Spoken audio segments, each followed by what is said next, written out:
Assalamu alaikum warahmatullahi wabarakatuh. Kabajamtoota fi jaalatamtoota maatii dammituutu jira jirtu. Walirraa bannee turre deebinee dhufnee jirra. Baga nagaa jiraattan akka nagaa jiraattan isaaf diin qaba rabbirraa inshaallah.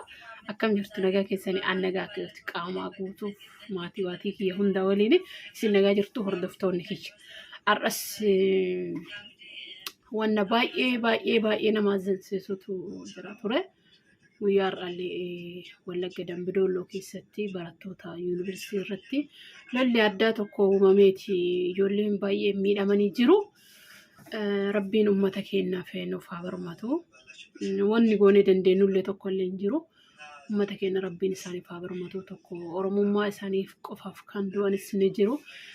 Gadda guyyaa kaleessaallee wallaahi Rabbiin nutti argaa waan yookaan soddoma har'aallee waan argamu hin dandeenye barsiisa digdamaa jechuun baay'ee ulfaata. Warroota madaanis Rabbiin nuuf haa fayyisu, warra akramanis Rabbiin jannata firdoosin nuuf haa waffaquun jenna. Wanni biraa isaanii gochuu hin dandeenye daa'imaan walii yaadachuudha. Rabbiin rahmata isaanii haa godhu, araarama Rabbiin isaanii haa godhu. Akkatti bayan malee akkatti galan hin beekanii nus Rabbiin biyya namaa keessaa nagaan nuuf haa galchu jireenya. Annaa wallaahi akkasuma baay'ee nama gaddisiisa. Gadda namarraa baanee lapheen nama cabaa dhugaa Rabbi. Obboleeyyan keenya kan yuunivarsiitii madda ulaa buutitti amrii Rabbii itti dhuftee azalaa Rabbiin yoo harki namaallee keessa jiraate sababaa waan nama godhamu Rabbi olaanuu beeka. Isaaniif Rabbiin rahmata haa godhu. Ka ajjeesullee numa du'a. Ka du'eef ammoo Rabbiin rahmata haa godhu. Hundi keenya iyyuu gaafa guyyaan ga'ee garasuma deemna haa taatu taarama tana walii gadduu dhabuu keenya barra wanni dinqisiisu waan biraallee hin jiru.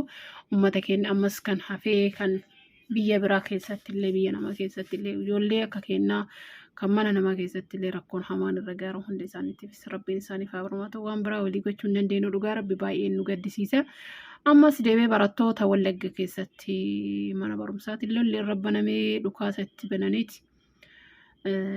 Hin beeknu waa'ee mootummaa kanaa nu galuu didee biyya keessatti illee masgiida diigamaa jira. Masgiidni akka waan wanta isaanii hojjechuu fedhan dhooggootetti hin beeknu garuu dhiibbaan hedduu jira. Gara waa hedduun miidhamuu jirra keessaa uummanni musliimaa kun akka waan lammii biraatti ilaallamaa akka ta'e hin beeknu. Biyya itti dhalanne illee ennullee Oromummaallee nuun kennu Oromummaanis dhiiga. Waan akkana ta'amuuf hin beekamu. Armaan dura Shimallis Abdiisaa maqaan Arabaatii fi Yahudii biyya kana guutee jedhaa ture. Maqaa Oromoo ennu haa baafannu laatan amma silaafuu biyyatti dhalanne kana keessaa gara dhandhullee dhabne. Rabbiin uummata keenyaaf nuuf haa birmatu. Irra caalatti amantaa fedhe haa qabaatu. Namni kamiyyuu bakka jiru namni nama ta'u qofaaf kabajamuu qaba. Uummata keenya kan gala fuula Rabbii deeman Rabbiin fuula uummataatiin isaan ilaalu isaaniif fuulli isaan Rabbii isaanitti haa tolu. Nu waan jennu waan biraallee hin qabnu gadda keenya akkanumatti gizee hundayyuu taraa darbis bara darbis waggaa 5 kan hunda bakka gaddumaan jechuudha. Uummanni Oromoo keessaa akka itti jiru wal dhiibbaa wal cabsuu bakka karaa hedduun biyya namaa keessa kan jiru kun waliin tolu.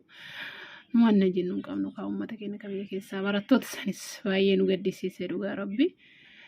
Rabbiin afyaa isaanii haa kennu, madaa saree isaaniif haa godhu jedhanii akka naannoo keenyaatti madaa isaanii Rabbiin madaa saree isaanii haa godhu. Warra lubbuun darbaniif ammoo rahmata isaan haa godhu.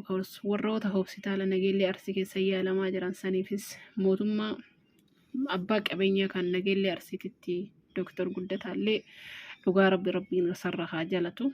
Jazaan isaa jannata firdoosiin haa ta'u. Ilmi namaa yeroo gubbana jiru waan qabu yoo nama gargaara jedhee wanti barbaadamu irra caalatti illee kanuma yoo wal bira dhaabatee jedhee Rabbiin irraa haa jaalatu. Waan biraa gochuu hin dandeenyu wallaahi Rabbiin isaan irraa haa jaalatu.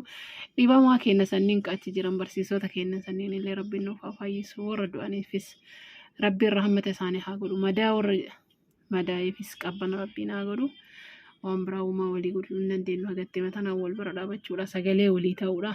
Barattoota keenya kan mana barumsaa keessaa bahanii akkasuma rakkachaa jiraniifis sagalee waliif haa taanu. Akkas deebis masgiida uummata musliimaatiif dhiibbaa irra gayaaruuf illee sagalee waliif haa taanu. Wanti kun gara birootti deemaadha jechuudha.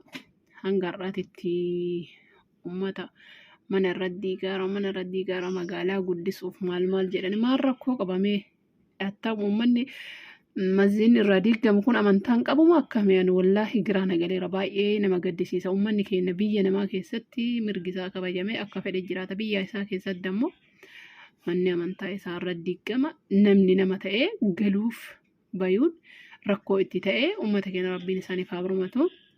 Warroonni sagaleen tiyyatuun isin bira geettu laayik sheer sabskiraayib gochuun maatii ta'anu jajjabeessaa nu dabalaa isiniin jenna. Rabbiin gocha akkasii sanniin nurraa haa qabu balaa akka malee rabbiin nurraa haa qabu. Biyya jirru keessan nu haatissu nagaan nu haa galchuu gara maatii keenyaatitti gochuun ni deemaa jira baay'ee nama gaddisiisa. Rabbi ija rahmataatiin nu haa laalu akka keenya osoo hin taane ija ofiitiin nu haa laalu qabbanaan nu haa qabu biyya jirrutti wallaahi baay'ee ulfaataadha. Bakka jirru nu haatissu olaanaan tifka ofiitiin qabbanaan nu haa qabu warroota nu jala madaawanillee madaa isaanii madaa qabbanaan nu haa qabu madaa isaanii daddafannuuf haa fayyisu. Wanni jennullee kanumaan caalattillee yaadni addaa bu'aadhee dhufee kanumaan ga'e yeroo biraatiif walitti deebinuuf turtii gaarii nuu qabaadhaa isiniin jenna galatooma alfaadhaa laayik sheer sabskiraayib gochuun nu jinaadha addaa badhaa nu jajjabeessaa wal jajjabeessu waadaa haa godhannu. Wannuma tana xiqqoo wayii waan laaftuu fakkaata tana yaadni namaa kun garagaraanis yaada qabu isinitti qoodadhe laayik sabskiraayib sheer gochuudhaan maatii walii taanee walaa jajjabeessinu warroonni akka kiyyaas haara wallee taatanii ganaa gadi ol guddataattan uummanni keenya miidiyaa kanarraallee baay'ee duubatti hafaadha gara miidiyaa kanasillee asaa baanu asaa dhiyaannu wal guddisuullee aadaallee haa godhannu waliifis sagalee haa taanu. Sagalee kana warroonni isin bira gahan kanumaa dhageeffadhaa laayik sheer sabskiraayib gochuun nu jajjabeessaa nu faana tura turtii gaarii qabaadhaa Oromoo kiyya wal jajjabeessuu aadaa godhannu ulfaadhaa kabajamaa halkan gaariirra naa bulaa hunda keessan bakka jirtanitti rabbiin isin bira haa jiraatu nageenya rabbii guddaa keessan haa jiraadhaa hunda keessanuu isin jaaladhaa isin kabajaa. Like, share, subscribe gochuun nu jajjabeessaa nu cinaa dhaabbadhaa isiniin jedha. Bye.